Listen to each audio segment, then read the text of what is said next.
Hello there. I'm Ryan Chan, CEO and founder of UpKeep. Today, we're diving into the world of safe quality food audits, or SQF audits as they're commonly known. We will discuss what they are, who they're for, and why they're crucial in the food and beverage manufacturing industry. We'll also guide you through how to prepare for them and how to avoid common infractions. Stay tuned as we unpack these audits from start to finish and provide you with easy-to-use checklists for your audit journey. Remember, this is informational content, not a substitute for professional medical or health advice. Now let's kick things off with a general overview of safe quality food audits. These audits are a food safety standard designed to ensure best practices for handling and manufacturing food and beverages. They are based on the HACCP system, one of the most accepted standards in the industry. SQF offers 4 different types of audits and associated certifications. Which certification you aim for is based on your business goals and your current food safety standards.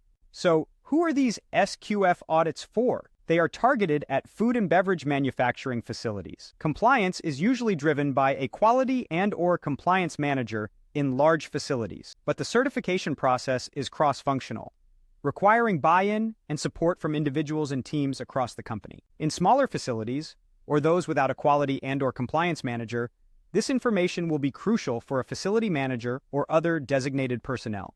Why are these audits important, you ask? SQF certification is one of the gold standard compliance metrics within the food and beverage manufacturing space. It benefits manufacturers by ensuring rigorous standards are met during production. For buyers, an SQF certification serves as a stamp of approval, providing confidence that the manufacturer is focused on hazard protocols, risk assessment, and preventive strategies. An SQF audit covers a broad range of topics, from management training and crisis prevention to equipment handling and sanitation. An SQF auditor will spend several days reviewing historical data and documentation, conducting a visual walkthrough of the plant, and interviewing plant employees. The specific components of an SQF audit depend on the type of SQF certification the business is seeking. The 3 levels of SQF certification are the SQF Food Safety Fundamentals, the SQF Food Safety Code, and the SQF Quality Code.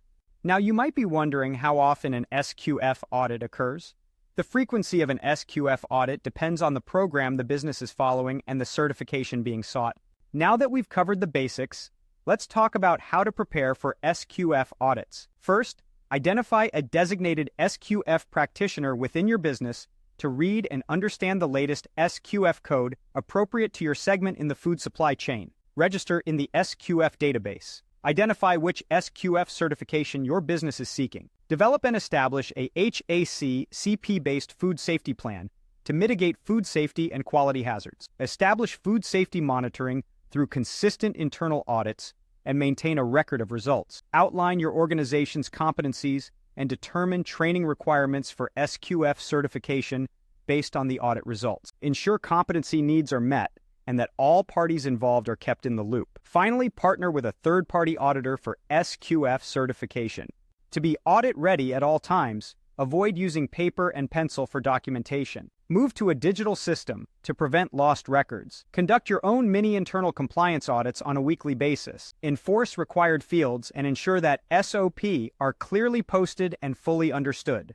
Even with the best preparation, minor infractions can occur. These are less impactful to the overall audit score than major infractions and are common errors that can trip up even the most well-prepared business. The top 5 most common minor SQF infractions are related to food defense, equipment, utensils, and protective clothing, staff engaged in food handling, food safety plan, and cleaning and sanitation. If you failed an audit, most infractions are minor and can be addressed with prompt remediation. Follow up with your auditor on action plans shortly after your SQF audit and work closely with your in-house SQF practitioner to ensure follow-through with that plan.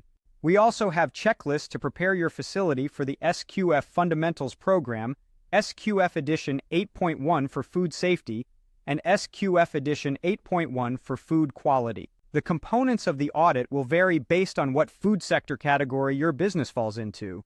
These categories include primary production, manufacturing, storage and distribution, manufacture of food packaging, and food retail. Finally, we have examples of completed audits for you to refer to, including the SQFI audit report from 2017 and 2 SQFI audit reports from Edition 8 in May and October of 2018. Thank you for watching this video. We've covered the basics of SQF audits, their importance in the food and beverage industry, and how to prepare for them. Remember, these audits are crucial for maintaining high standards in food safety and quality. If you found this video helpful, please subscribe to our channel for more informational content. To learn more about how UpKeep can help your maintenance and reliability teams, visit our website at upkeep.com.